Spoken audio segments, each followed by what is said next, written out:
Hi friends, ഇന്ന് നമുക്കൊരു variety fried rice തയ്യാറാക്കിയാലോ. ഇതിനായിട്ടൊരു pan ചൂടാക്കി അതിലേക്ക് 2 ടേബിൾ സ്പൂൺ നെയ്യ് ചേർത്ത് കൊടുക്കാം.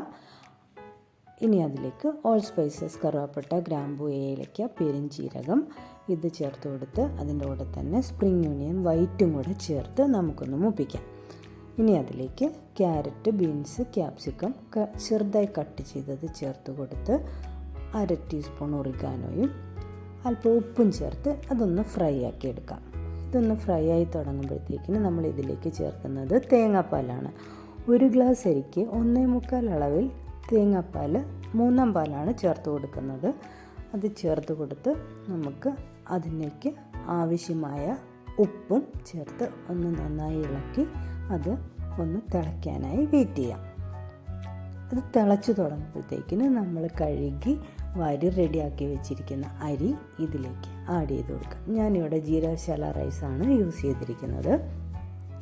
റൈസ് ചേർത്തതിന് ശേഷം എല്ലാം നന്നായി ഒന്ന് ഇളക്കി യോജിപ്പിച്ച് അതൊന്ന് തിളച്ച് തുടങ്ങുന്നവരെ വെയിറ്റ് ചെയ്യാം. തിളയ്ക്കാൻ തുടങ്ങിക്കഴിയുമ്പോൾ ഫ്ലെയിം മീഡിയത്തിലേക്ക് കുറച്ച് വെച്ചിട്ട് നമുക്ക് അടച്ചു വെച്ച് റൈസ് ഒന്ന് വേവിച്ചെടുക്കാം. ഒരു 5-10 മിനിറ്റ് മാക്സിമം മതി. അപ്പോഴത്തേക്കിന് നമ്മളുടെ റൈസ് റെഡിയാവും. ഏകദേശം നമ്മുടെ റൈസ് റെഡി ആയിട്ടുണ്ട്. ഇതിലേക്ക് സ്പ്രിംഗ് ഓണിയൻ്റെ ഗ്രീനും കൂടെ ചേർത്ത് കൊടുത്ത് എടുത്താൽ നമ്മളുടെ അടിപൊളി ഫ്രൈഡ് റൈസ് ഇവിടെ റെഡി.